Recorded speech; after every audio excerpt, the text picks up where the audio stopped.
Welcome to the Empower Hour podcast. I am your host, Amber Dobkins, and the purpose of this podcast is to inspire women to embrace their inner voice and speak their truth. We are continuing a series called Embody Your Most Courageous Self, where you will hear from 8 amazing women on how they embodied their courage and their power. Today's guest is a powerful woman who went from witnessing a lot of violence, being a victim in some of that violence, learning to guard her emotions, and to being her own protector and hold her life down on her own to becoming a sacred mama mastery leadership coach. She creates pop-up experiences around the world for families to connect and inspire one another to lead meaningful lives.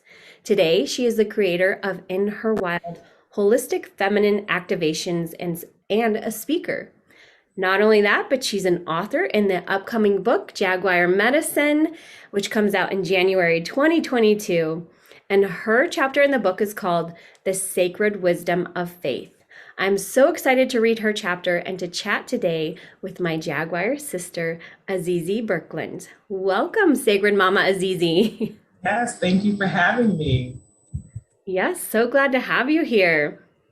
Now, the other day we chatted a bit before coming on the podcast, and I believe you shared a powerful quote with me about dreams, and that dreams are the seedlings of reality by James Allen.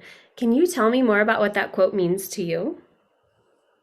So, and sometimes our dreams can be nightmares, right? Essentially, when I listen to this book, and I've listened to this book, probably hundreds of times because it's about 5 minutes long. And that quote always jumped out because whatever was going on in my life, it started in my imagination.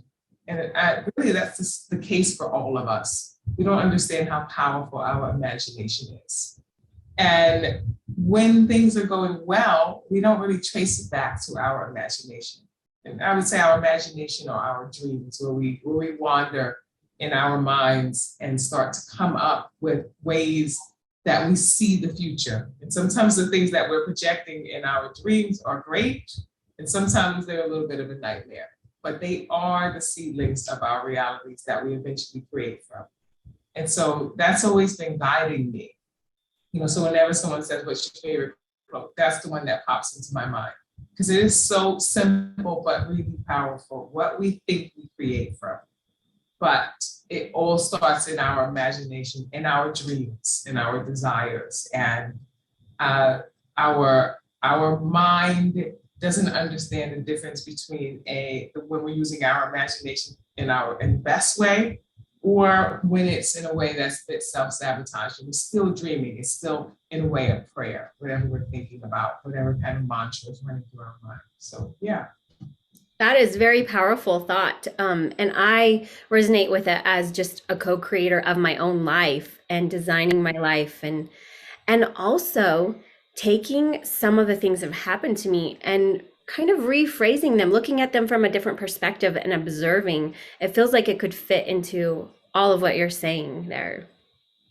Yeah, for sure. If we were more conscious about what we were thinking, and where the mind wanders off to, we would know, we would be more careful about how far we go down our imaginative rabbit hole.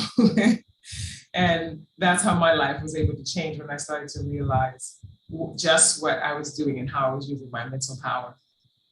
I love that. There's a quote that I used to quote a lot, but I never fully understood it. And it was to take every thought captive. And now I understand it on a whole different level, to where I'm aware of what I'm thinking and realizing when it is taking me off into a space that maybe is more negative or self-sabotaging, as you mentioned, versus taking me to my ambitions, my goals, and my desires. Yep, exactly. And that's what's great about that, is that then we know at any given moment, if you hold your thoughts captive, right? And captive meaning in your command. This is your mind, is your ship. You need to be in command of everything that goes through it. You don't need to be on top of them, but they need to be encapsulated in a way that you can get access to them immediately. If you need to throw out the ship, that you can do that. You know how to do that, but you need to make sure that you understand you're in command. You're the captain all the time. And, the captain's responsibility isn't what everyone is doing, but to be willing to, when the time comes, take command of that ship and steer it in the right direction. So yeah, it is a good one. I love that analogy. You put it into a whole nother perspective for me where I can actually see myself and my mind is the ship and really, really steering it where I want it to go and trying to avoid those storms. Yes. And the thing is, so we can't necessarily avoid the storms, right? Because they're external, but we don't have to create storms in our mind. The elements around us are enough that we can't control the elements. We hear this, you can't control other people, you can only control yourself. We understand that. Yet a large part of our lives, people will spend trying to change the things outside of them. And most of the time, the reason why the outside is happening so consistently like that has to do with the way they're commanding themselves, their mind, their thoughts, their emotions. And because you can't change outside, right? When, literally right now, it's just pouring down raining. I live in Bali, it's rainy season. There's no point in me getting angry at rainy season. I know it's coming, but I can be prepared. Just like a captain cannot command the waters, cannot decide if there's going to be a storm in the middle of the water or a hurricane or whatever, but what he can do or she can do is get better at knowing how to command her ship through the storms that will happen. But if you have all this dissension going on in your ship, when the time comes, you don't have enough power and command in order to steer you through conflict, which will happen. It's just a part of life. So the people who look like they are on top of things, it's just because they have learned how to master themselves, because they can't master anything else. And the more we master ourselves, the better the outcomes are in the good times and certainly in the bad, what we would call bad, which are really challenges that are just in the cycle of part of life. So yeah, that's what I have. And now this is what I try and teach my daughters, what I try and talk to everyone about. But it's really necessary, especially right now more than ever, to be in command of your own mind and your own inside of your own domain. That's the only domain you have control over. Absolutely. It is so true that once we realize that all we can really control and all that we really have power over is ourselves, and letting anything else that's beyond that's out of our control go instead of trying to control it. Mm-hmm. Oh, so are there some techniques or tools that helped you learn how to navigate your ship through those storms? Well, I would say a lot of trial and error, for sure, but starting to notice the patterns. So as women, we have a unique mechanism inside of our body. We have a menstruation that is literally a cycle. So for us, if we get good at recognizing cycles right away within ourselves, we can start to match them up with what we are doing in our reality outside of our body. So it requires slowing down. It really requires slowing down and listening to yourself. And people hear this a lot, but I don't think it really connects. So let me give you an example. So for example, if I'm speaking specifically to women, which I think for women, this is really great for us to understand. Number one, we have a 28-day cycle, 28, 30, point is we have a long cycle. A man has a 24-hour day cycle, 24 hours versus 28. So what women are trying to do right now is put themselves into a 24-hour cycle. And it pushes against us because we have a longer period, but we also have more defined changes throughout our month. Mm-hmm. So you try and put yourself into a 24-hour cycle, you're going to come up against some clashing because you're literally trying to do your whole 28 days in 24 hours. And you're forcing yourself through different aspects that aren't the time right now for you. It's too fast. We're a little bit more, I need to feel into this. I'm not going to be ready tomorrow for that. It doesn't work like that for us. And if we just slow down to who we are and actually appreciate that we have that cycle, just like outside of nature, imagine if every 24 hours it was a new season. We would be so thrown off. Yet we're doing that to ourselves, trying to force basically 4 seasons in a day. And so when you do that, you're going to come up with more and more resistance because it's unnatural for us. So for women specifically, we have to slow down and literally get in tune with our bodies. Literally. There are parts of our 28-day cycle, if I put it on top and make it more scientific, that the body is doing certain things that require, that send out certain chemicals. So there are parts in 7 days where we're really upbeat, we have so much creativity, all kinds of thoughts, or yeah, I can do that. But there's a window of that sort of creativity spur where it just is going and it's really active. And then it starts going into, I want to actually do something, like we like nesting, but then there's a time where we find ourselves nesting and preparing for something to come, because that's happening in our body. So we move from the creation mode, then we might move into, all right, let me start. And so that means what happens is we'll find ourselves where we don't want to be bothered. We don't want to be doing all of these things out there. Now we're kind of at home. We just want to feel, and people will start to think something is wrong with them. A lot of the times there's nothing wrong. It's just that you don't understand where you're at right now in your cycle. And I'm not even just talking menstrual cycle. It obviously stretches out to your life cycle, where you're into one thing and then you're not. But the dominant culture says, no, you're supposed to be able to do the same thing over and over again. So what's wrong with you? So then people try and get better at doing what they think is consistent, but it doesn't match. They're just like with the seasons. I'm in Bali, we only have 2 seasons, wet and dry, but still they're very defined. The type of things that I can do in wet season or a dry season are very different than what I would do in wet season.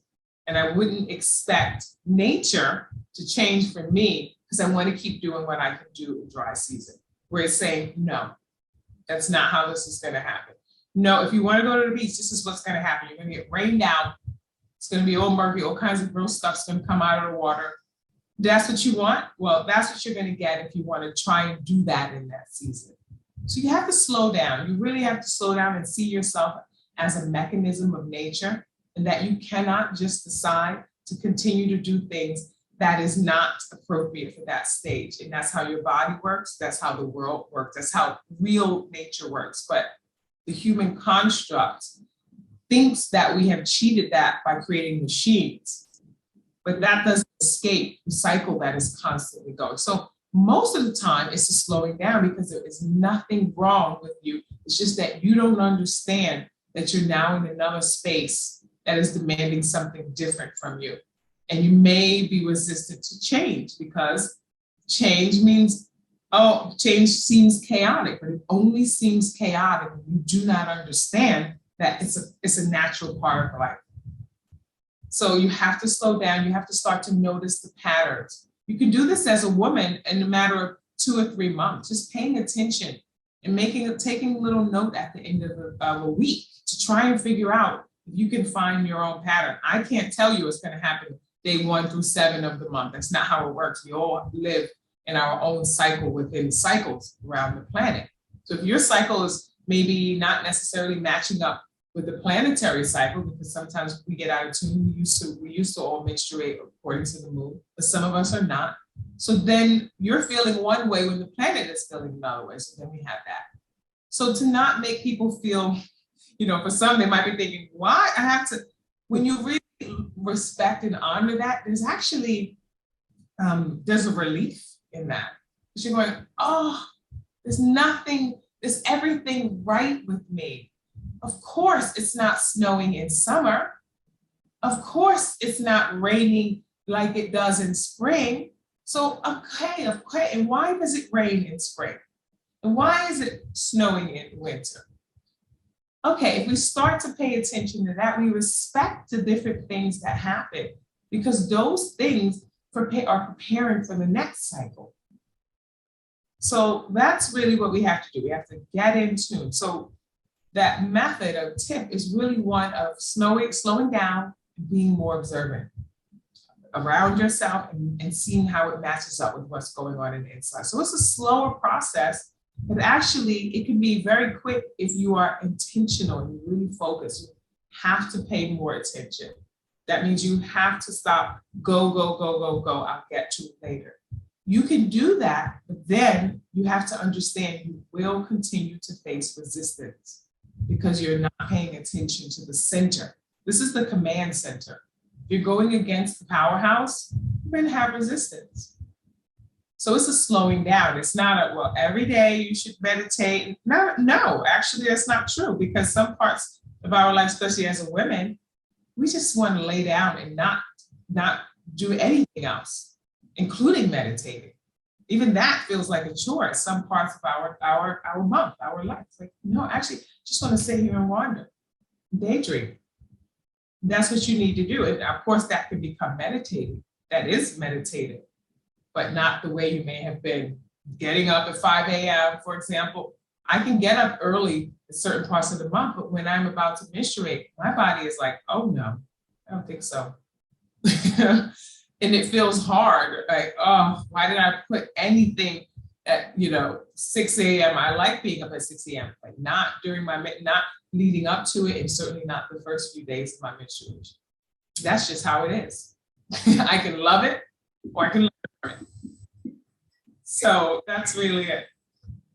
Absolutely. Yes, I resonate with what you're saying. And I know for me, I used to override my body. I believe, like you said, tapping into the body and really listening to it, it gives us messages all the time.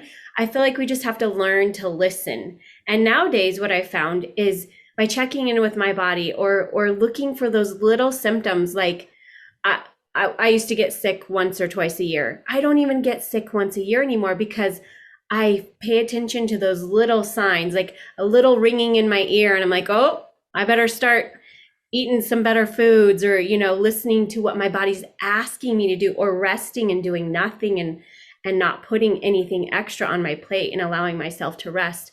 I notice that I don't even get sick anymore, or very rarely do.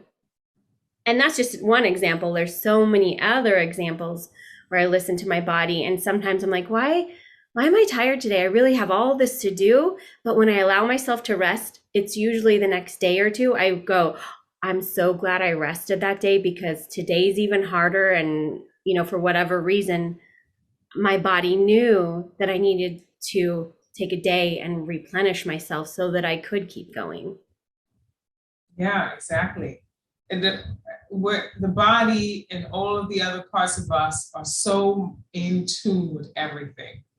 And yeah, like you said, you can override it. That's our gift, being human versus an animal. We can override it consciously, but at what cost? Mm-hmm. So that's what you have to think about. Just because you can do a thing doesn't mean that's the thing you should do.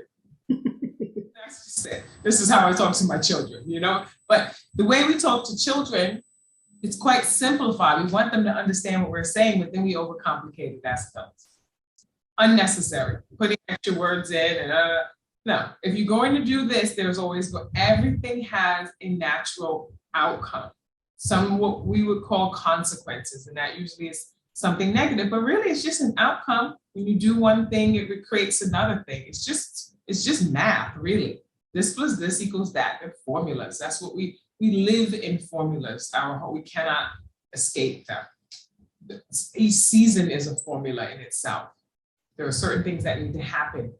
This plus this, the air needs to be like this, the temperature needs to be, the ground needs to be this way, and then you're creating that way. It's just formulas. So yeah, it becomes a lot more fun when we realize that there is something larger going on that we can tap into, but we have to stop seeing it as an enemy because it's getting in the way of our productivity. Humans like being productive, and productive means busy, and that actually doesn't actually get things done in the way we actually want to. We actually just want to feel good about our days. We put so much stuff in it to feel valid for living.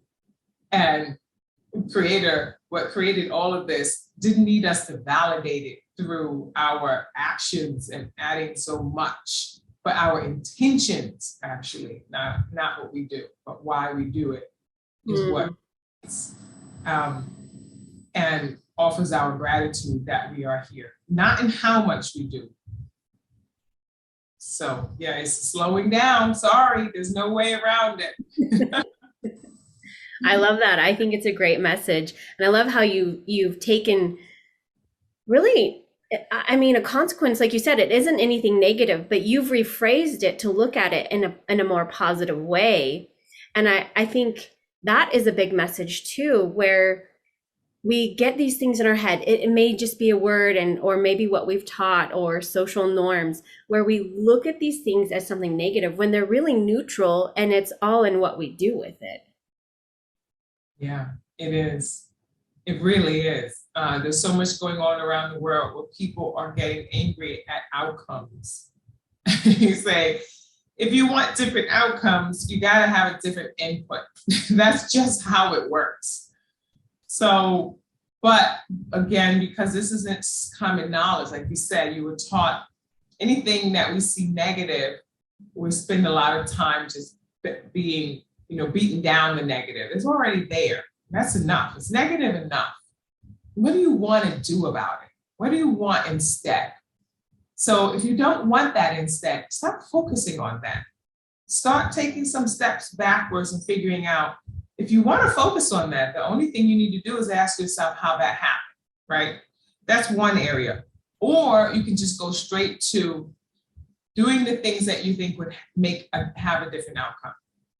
So you don't even want to spend too much time in dissecting the negative unless you know how to do that in a way that's going to bring you information so that, oh, don't do that anymore. That's what led to that. But instead, people try and change outcomes through the outcomes themselves. Yeah. Because that requires looking in here. I had a beautiful conversation with someone. She was stalking me yesterday. She reached out WhatsApp, Facebook, and Instagram, and I saw it, but I was in the middle of something. I said, by the level of urgency that I can see in here, I'm not going to answer it right now. I'm going to finish what I need to do because I have a feeling I need to bring a certain kind of energy to whatever it is she wants to talk about. And I finally get around to talking to her. And it was just that. She had a situation and she was feeling a certain way about the external. And she projected every single, every feeling she was having on the external, on the people who she felt was making her feel a certain way. And so I had to ask a series of questions. This is what I ask people. So give me some information here. Did you actually do the things to create a different outcome? Because it sounds like you have been consistently getting the same thing.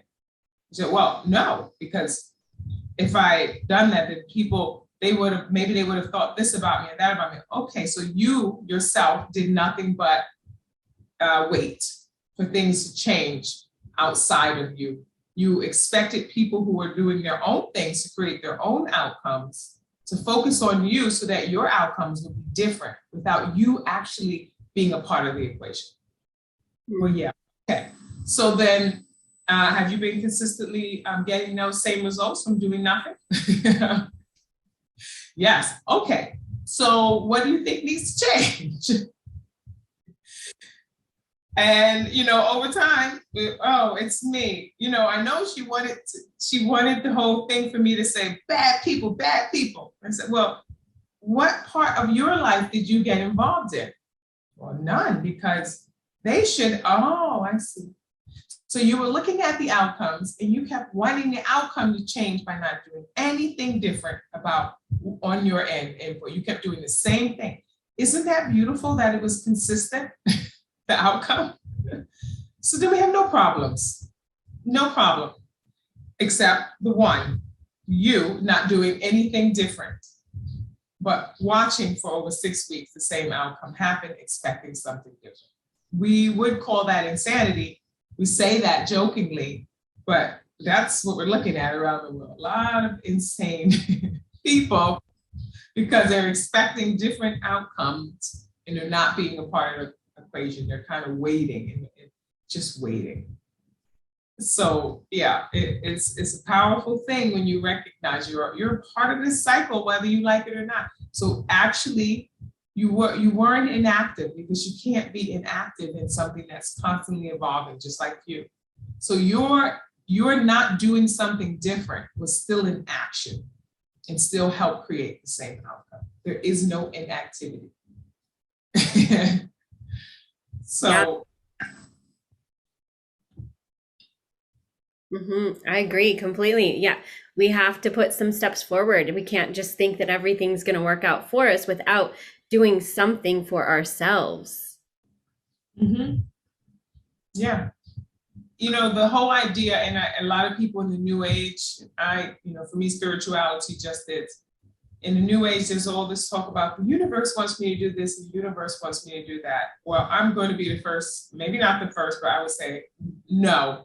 Actually, the universe itself is quite neutral. Universe is not more in your quarter than anyone else's. It just exists according to the laws. The universe is governed by the laws. The universe is not the law. It is governed by the law. Cause and effect is one of the laws. The balance is one of the other laws. Everything is governed by laws. The universe is not saying, oh, I want you to do this, and so you must wait. That's not how it works. So if you want something to happen for you in this universe, which you are inside of the universe, we would say, but the universe is not actually here trying to dictate your life. That is too much self-importance. And if we understand that we're just one speck in the universe, we won't be demanding so much of the universe itself and waiting and then blaming the universe when things don't go right and saying, well, I guess the universe didn't want me to do that. No, that's actually escapism. That's not knowing how to use your power. And it's okay that you don't know how to use your power, but the universe is not going to give you more hints than you already have. Because the universe works by the laws. The universal laws is what the universe works by, and it cannot escape them to play favorites. Because that wouldn't be fair, and that would mean that the world is actually chaotic. And the world is actually quite systematic. It's not chaotic. It's only things look chaotic when you don't understand the formula. I think we have an enormous opportunity, just like every other species, just every other mechanism, but we have to understand the laws that govern the universe. And we have to know how to use those laws that are not going to change because we don't understand how they work. And that's a good thing, because that means they're always consistent. They're never going to fail us. So if you learn them, then you can live by them. So, yeah. Yeah, that's good stuff. I like that. So can you tell us more about your chapter in Jaguar Medicine, the sacred wisdom of faith? I feel like that may dovetail on what you're saying. I'm not sure if it does or not, but. Yeah, it does. Because the way I see it, and I'm talking about the laws, and lately I've been talking more about the law. When I say the law, some people may call it God. And what I'm saying is that there are certain things that, just like I said, we can't escape winter or spring or fall, depending on where you're at. No, I can't, because I literally physically move myself from a place that doesn't have winter. But that's the only way I can do that, right? I can't change it where I'm at, because that's the law. That's how it works. So my chapter is about a time in my life where I started to recognize that I wasn't using my powers fully. And I started to realize, wow, I have enormous opportunity. I had become a mother, and through the process of becoming a mother, I became a woman, really, because I realized that a lot of the way that I was about to lead my family, or really wasn't going to be leading, I was going to be following this system, following that system, put my kids in school, and they tell me what to do rather than realizing I'm a client, I'm paying for this school, whether it's private or public. And I woke up in the beginning of motherhood. My daughters were really just maybe a little under 1, and the other one was about almost 3. And that's when I started to really wake up to there's more to me. And I decided that I wanted to be more in command, that goes back to the command of the ship. And I was starting to do all the things that showed I can be in command of my life. There was still an aspect of me, though, that was referring to the experts to see, am I doing it right? And in my situation, it was doctors. When I decided that I would become the family doctor, as I'm comfortable calling myself now, but let's say I think it was about 7 years ago, no, more than that, a little over 7 or 8 years ago, I wasn't comfortable, even though I was doing all the things. You know how you said when you got in tune and you weren't sick anymore? Well, my family went from someone sick every 4 to 6 weeks to not at all, to me being in tune. And wait a minute, you're looking a bit off. Come over here and get my little tincture. Wait a minute, let me look in your eyes. And I could sense what was going on because I had gained command of what my role was in the family, and I started to own it. I took ownership of it. But there was still this part of me that was going, yeah, but I just wanted to make sure. I still want to check with the experts every year to make sure that what I'm doing in my home that I see working, I'm looking at the outcomes. The outcomes are actually working out, but I'm still doubting myself. And in doing that, I start to change the formula because doubt is an action that sends out chemicals that now start to interfere with how I operate. So by me having doubt, I was losing faith in myself. So faith, the way it has been taught to us, is this externalized thing. I need to have faith in this. I need to have faith in that, but not in myself, especially if you grew up in any kind of religion. I think most of us did to one extent or another. Faith is always outside. And so even though I was doing all of the things to prove that I had earned the right to own the role that I had decided was my right to have, was my rite of passage, I hadn't been holding myself to faith internally. I was still putting faith in the doctor to certify me every year. I was still going to the conferences and asking more questions, and they would go, "You sound like you could be leading this." And I go, "Oh, no. I'm just a mom. No, I'm just a new person at this." Wasn't owning that I had actually taken full command. And so that doubt was still making me feel insecure. So my chapter is about that story of recognizing that this is what I've been doing. And then a situation happens where I am confronted with myself, because that's the only person that really confronts you.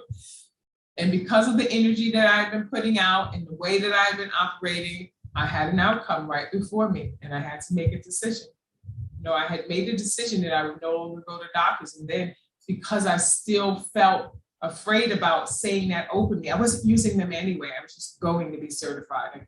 We had health insurance, but we weren't using it because if I went to an acupuncturist or a homeopath or any of those types of things, that insurance didn't take those. So I wasn't using it. I was just going for the wellness as, ticking the box. And well, there's still more of an expert than my acupuncturist, which was not true. So yeah, I was confronted with that. When I made the decision consciously that this is what I was going to do, I just watched the domino effect of things start to go wrong so that I could doubt myself.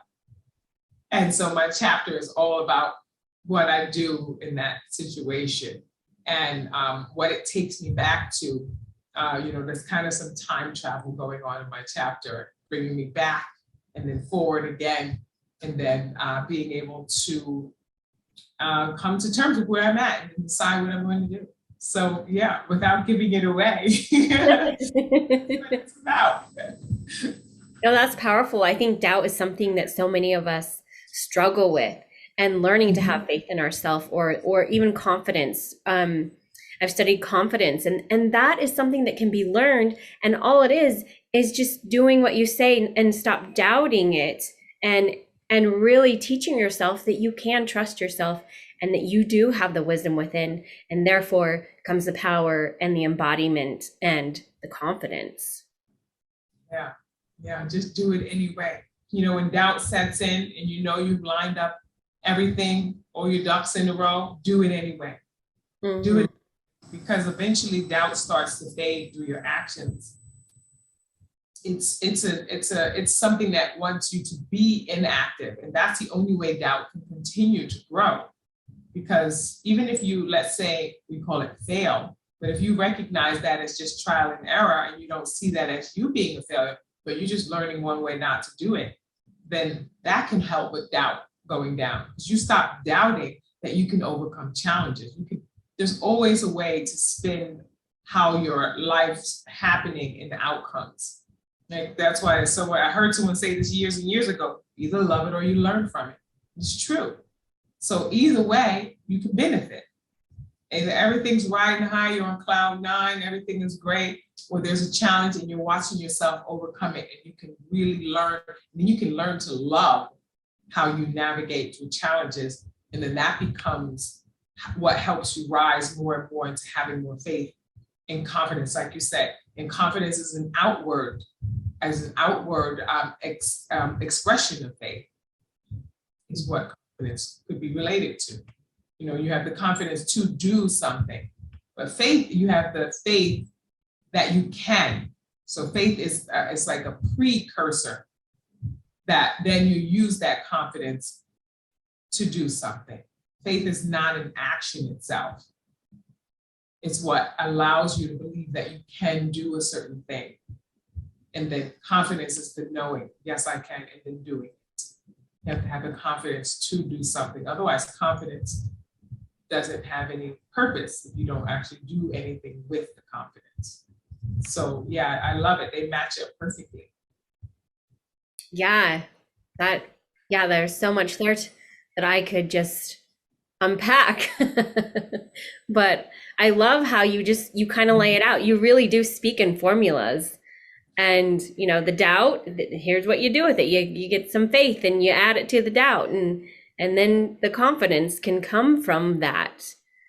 Yeah, that's I like the way that you think about those things.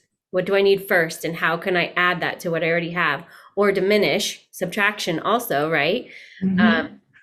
To have the equation equal out to the outcome that I desire.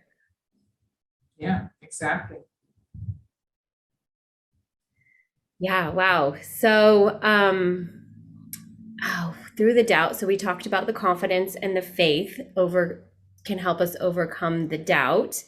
What about like regret? As moms, I feel like guilt and regret can also come with that doubt, or maybe alongside. Oh yes, definitely. You know, and what is regret? Regret is a looking backwards, right? It's a look back on something that you missed. So when you feel regret, it's a perfect opportunity. You're going to have that. Listen, this is the thing. So as people may be hearing me speak, I'm not at all indicating that I don't have these range of emotions. Of course I do. Now I just know what to do with them. Of course, there will be some things that I miss, but if I am committed to constant expansion and growth, I can't stay down in the pity party too long, because nobody's pulling me out. I know this. I grew up in violence and chaos. And I say chaos because I could not explain why people would be so violent. Mm-hmm. So, I mean, I can't explain it now, but then for sure, it would just seem chaotic. So I had to learn how to rise above that, because I knew that either I would rise above it or I would be consumed by it. That was not going to be okay with me. So that has been a guiding principle. Luckily, because of this upbringing, I have so much respect and honor for my upbringing, because it has taught me, number one, that I have to learn how to take situations that have not worked out to my benefit, that I didn't expect or didn't want, and I have to figure out, what can I take from this so that I can, one, not do it again or not see it again, and do something better and have something better. So something like regret, moms have a lot of regret because we care, number one. We want the best for our children. We are naturally born to nurture something. So that means when we want to nurture, it's in us. We can't help it. Like, oh man, it could be down to making, I don't celebrate Halloween anymore, but when I did, it could be down to me literally with my daughters in the Halloween costumes that I made, going, oh man, I should have just added just a little bit more like red to that. Oh, it would have next time, it's just this feeling of like, I missed an opportunity. But that doesn't have to be so bad. You see what I'm doing in those situations? A lot of times when there is a regret and you have given your all you're seeing is like, oh, there was just a window that I could have made it even better. Because that's what we want. We want to see things get better and better, and we want to be a part of it. What we don't want to do with regret is start beating up on ourselves as if there is something wrong with us. All we're seeing when we're looking at regret is looking into the past, but you have to be careful when you look into the past because you can't repeat it. You cannot. Even if you do all the things, it's no longer in the past, it's in the present. So you cannot repeat the past, ever, ever, ever. Everything you do is always from now forward. So when you look in the past and you're going, that's just indicates growth. You can't have regret without growth, because that means you have already learned something that you wouldn't do the same way, and you've learned a way that you might want to do it differently. That's growth. So that's a beautiful thing, in a way, having regret. I look back at my past, I'm like, ooh, we can do it with just something as simple like looking at a picture and going, oh, I can't believe I wore that. Oh, look at my hair. Because you have grown.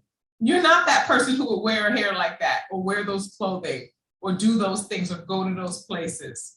That just means growth, because you don't have to be embarrassed that you're no longer that person. Remember, we're in cycles. So it actually is more of a spiral. So if you understand that, if you're doing what you're here to do, you should always look back and have a bit of regret in a way, in terms of, I would never do that again. Oh, I can't believe. Yeah, great. That means you grew. Perfect. Now, what can you do with that growth by looking back and experiencing that sense of embarrassment or feeling like you missed an opportunity? When you were doing it, you did not see that because you couldn't, because you hadn't grown from that experience yet. So that's what we have to start doing. So we have a dominant culture that always wants people to feel bad. Why? It's called materialism.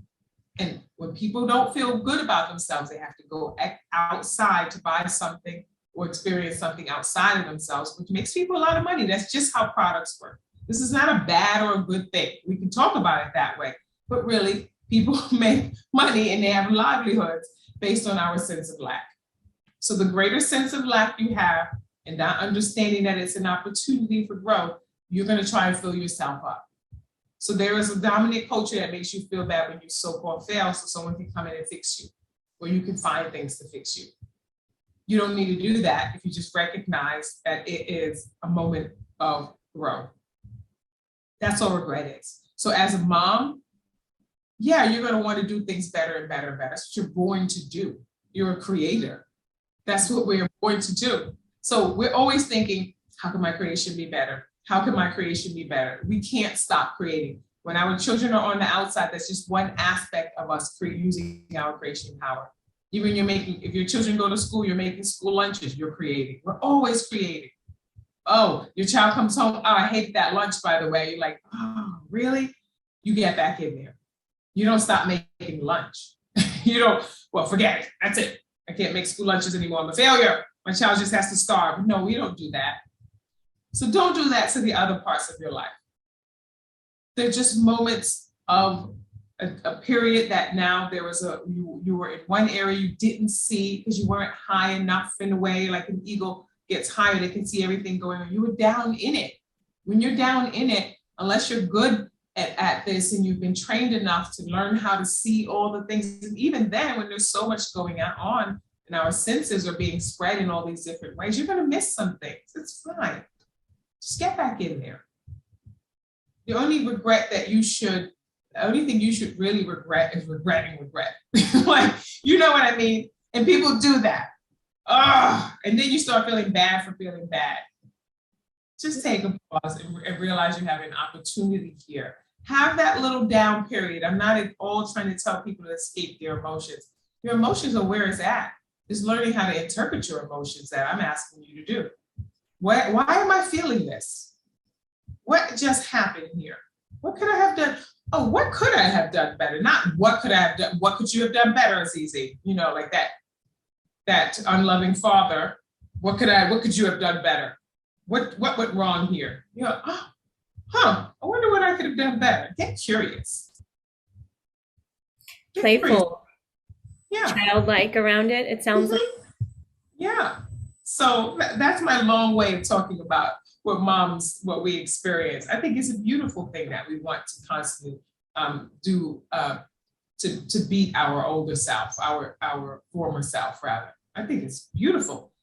Just don't compete with yourself. Don't do that. You don't need to compete with yourself. You just use your experiences as information. That's the only way we grow anyway, is through experience. We can't grow any other way. That's why we figure out ways to create them all the time, whether it's business, what we're doing right here. We're figuring out ways how to create experiences that we can grow from, that we can learn from, that we can feel good about, we can mature, it can help us excel, expand, grow. That's it. That's what creation is for, to grow and expand. I like that. I really resonate with what you're saying, as my chapter in Jaguar Medicine is not only about embodying your most courageous self, but embracing all of yourself, becoming whole with yourself, and you saying don't compete with yourself, and allowing yourself to regret, but doing it in a more positive way, I guess I should say. I don't know if positive is the best word to use, but maybe a balanced way where you can look at, okay, this didn't really work, but I'm not that person anymore, and I can do it better now. Not beating up on yourself, but rising above, like that eagle vision, seeing it from a higher perspective and saying, oh, I can transmute this. No problem. That's right. Yes, exactly. Too easy. you know, okay, fine. It's too easy. No problem. You know, we have these, and I use terms like unloving father. Everyone understands what that's look like. We have enough movies to know, or experiences, depending on what kind of home you grew up in, what unloving father looks like. And a lot of time we father ourselves unlovingly, and it shows up as feeling like you are not good enough, that you have done something bad. And then when we do the unloving mother, it shows up as this martyring ourselves. Oh, I guess I just have to do that. Oh, well, I guess I'll be self-forgetful, and then project that, and then want everyone else to praise you for basically being self-forgetful and so-called putting your needs first, which is not true. So that's a lot of regret comes from that, because a lot of time passes if you stay down in those roles when you're not paying attention to your emotions. So it is, again, it's that going back to the beginning, it's the slowing down, it's the paying attention to what's happening here. But it's a practice. But you have to be dedicated to it, just like anything else. People say, oh gosh, it sounds like a lot of work. Yes, but so is doing it completely checked out. That's a lot more work as far as I'm concerned, because you're always playing catch up because you're not paying attention. So you can do the work in one way. You can do the work proactively or retroactively. You can either have it handed to you, you can do it on the results end. Oh, damn it, I missed that again. And keep missing and missing and missing because you're not paying attention, because you're not being proactive. Or you're going to be reactive. So you take your choice, but you're going to have to put your focus on something. It's just where you want to be, the cleanup, or you want to be in the free stuff. I like to be, as much as I can, at the forefront of my life. I made that decision. I have seen why that works and why there's a benefit to that. And that why it is for me, the worst thing is to hand over my life and my decisions to someone or something else outside of me. That doesn't set right with me, because I have less command over my life. I'm not talking about being a control freak. I'm not trying to prevent things. I don't need to do that when I'm proactive about what kind of outcomes I want. I don't have to try and prevent things. I just have to keep doing the things for the most part to the best of my ability to get the life that I want the best way I know how in that moment. And then recognize I will always have room for growth. That's how I knew how to do it, when that's the information I had. And then now that I know this, I'm going to do it differently. But I could not have gotten to that place without the time before, without those experiences. So that's all there is. And that's why it's, no need to beat up on yourself. That's what you did in that level. It's like grade level. We know this, we understand this in a way where we go to school, most people have gone to school. What you do in the first grade should be different than what you do in the fifth grade. So for sure, by the time you get to the fifth grade, when you're looking back, you should see areas that you have grown in things that your handwriting is going to improve. Just the way you use your mind is going to be different, but it's all built on the first grade is built on the second grade is built on the first grade, right? The third grade is built on the second, is built on the first. But you can't get to the fifth grade. Everybody wants to go straight to the top. And unless you have wings, that's not going to happen. You're going to have to do it one step at a time. And so that's it. They're all relevant. It's all part of the same destination. Yes, absolutely. So can you tell us more about what you do, like in her wild and Sacred Mama Mastery? Yeah, this is what I do. I talk people off the cliff. Get that, step back. What are you doing? It's a slow process. I like to take people through cycles. And what I have learned looking back at myself is that I was doing things in four such stages. I didn't know it then because of course I was in it and I was getting better at it. And I finally saw maybe one stage that I knew I was doing well. And then over the time, I found out it was really four. And in my program that I have coming up, I have called them my 4 phases of self-mastery. And the first one is unlock. You need to unlock that door to yourself and see what's in there. What's good? What can I keep? What needs to be transformed? What are the parts that have been dragging me down that every time I get to a certain stage, I just can't get beyond that? Oh, that's because there's something you need to unlock. We need to figure out what we're going to do with that. So unlocking is an observing area. And if you get good at this, you're really always observing yourself, but there are times where it's more active. Then you go into the unload. Okay, now I've unlocked it. Now I'm just put everything out here. I figured out this I want to keep, this I need to get rid of or transform. I need to make it more usable for me. And then we do things that we can dispel those things, move those things let them die down. Because sometimes we have an imbalance of the things I don't want, but I'm still doing it versus the things that I do well, but I'm not doing enough of that. So we want to reverse that. We don't necessarily have to kill off anything, but what we want to do is figure out where we're at in that so-called plus and minuses of how we're thinking, what we're doing, so that we can create a balance of the two. Balance does not mean eliminating what we might call bad or evil, because good is balanced by what it's not. But you have to understand how they work in relationship to each other. So when one starts to overpower, that just means the balance that you want is off. So we're not trying to necessarily eliminate things, we're trying to eliminate the way we experience them. And that's what we're doing in the unlock and the unload phase. And then the next one, we're going to up level. And that's what I was saying. When you're looking back and you experience regret, that means growth. So in the up level phase, how can we get more of that, what I just learned? I just realized that I was doing X, and that's why it feels uncomfortable. Instead of feeling uncomfortable, let's turn that into something that's usable for you now. What did you learn? What did you learn about yourself that we can now use moving forward? And what can we do to support that growth? It might mean taking a course. It might mean getting a mentor. It might mean now it is time for me to meditate so I can hone in on more of what I realize I have potential of. So it's not a one thing that you do to up level, but the up leveling is really about, it is reskilling in a way, but it doesn't have to be a literal reskill. It's more of a reassessing, how can I support where I'm at right now? How can I continue to support this growth in me? So I'm calling that up level. And then after we have done that, we need to unleash. We need to go out there and experience it, because you're going to end up doing it all over again.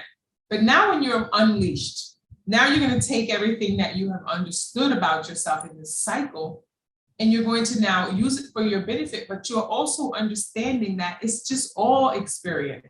every single phase is experience of your life. It's just now you're understanding what you need to be doing in each phase, how you can hone in on those experiences, and they differ. Just like I went back to the cycles in the beginning. So when I'm in one stage of my cycle, how I experience the world is going to be different. If I try and push against that, I'm going to have resistance.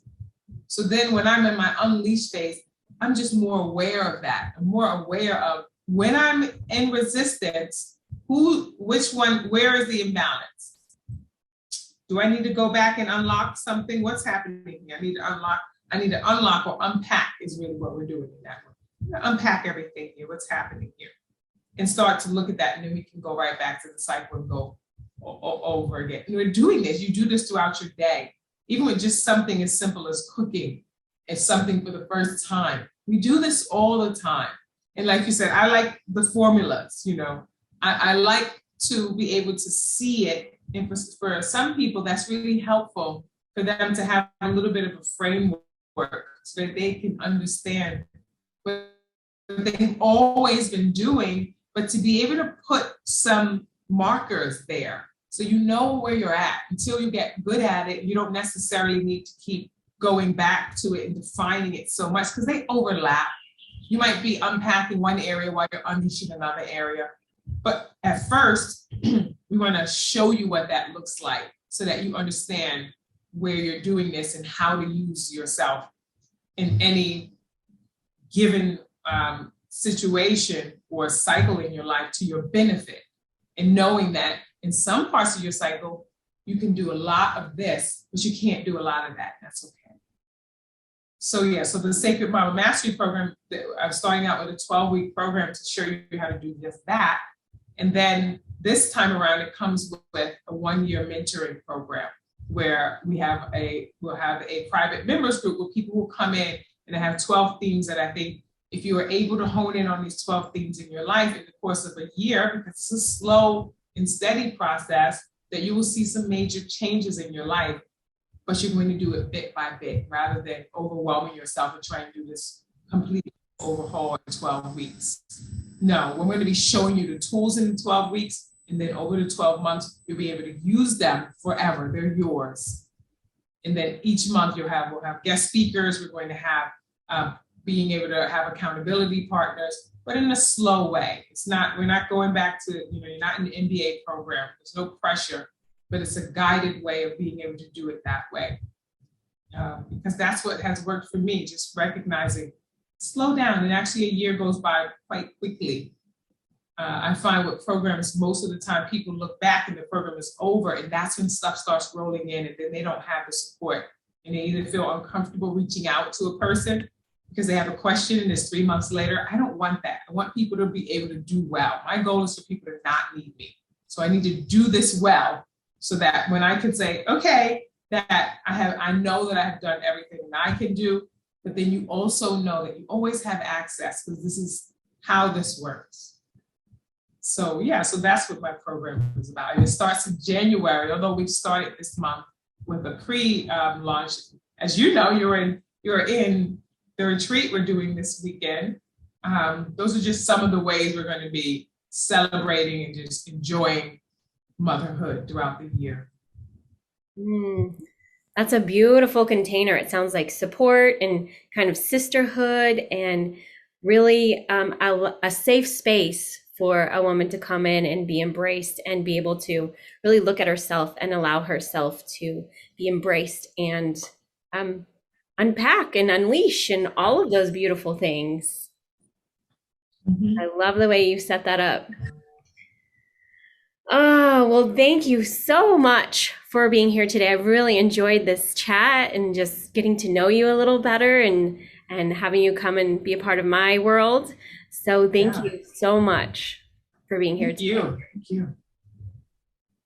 Yeah, and I will just finish with a quote that I like it's one of my quotes. So I will finish there and we will send everyone on their way.